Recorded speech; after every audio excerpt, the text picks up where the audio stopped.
Formal nang hiniling ng Pilipinas sa United Nations na ipagtibay ang ating karapatan sa iba pang bahagi ng West Philippine Sea, partikular sa extended continental shelf sa kanlurang bahagi ng Palawan.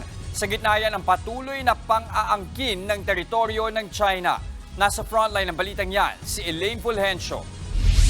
Gumawa na ng hakbang ang gobyerno ng Pilipinas para mapagtibay ang ating karapatan sa ibang bahagi ng West Philippine Sea. Personal na nagtungo sa United Nations Commission on the Limits of the Continental Shelf ang ilang opisyal ng Department of Foreign Affairs. Kasama riyan si DFA Assistant Secretary for Maritime and Ocean Affairs, Marshal Luis Alferez. Ayon sa DFA, formal nilang sinumite ang mga impormasyon sa UN para irehistro ang karapatan ng Pilipinas sa Extended Continental Shelf sa West Palawan Region na nasa West Philippine Sea. Ginamit ng Pilipinas ang Article 76 ng UN Convention on the Law of the Sea o UNCLOS. Sa ilalim nito, may karapatan ng Pilipinas na itatag ang outer limits ng ating continental shelf.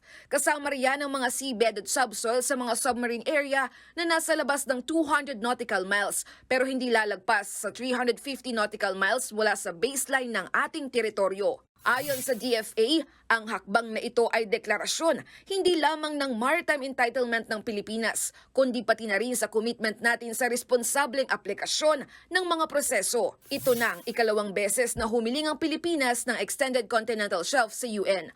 Una ay noong April 2009 para sa Philippine Rice. 2012 nang ipagtibay ito ng UN kaya nadagdagan ng 135,507 square kilometers ang ating seabed area.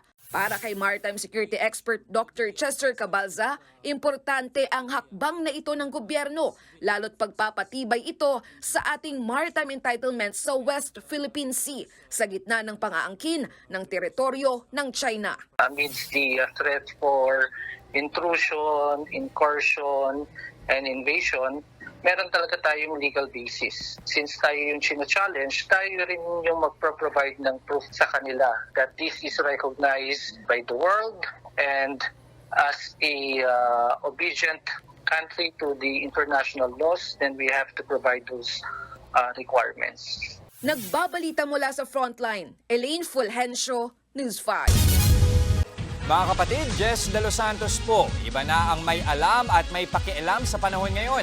Para sa tuloy-tuloy na balitaan sa frontline kahit weekend, mag-follow at mag-subscribe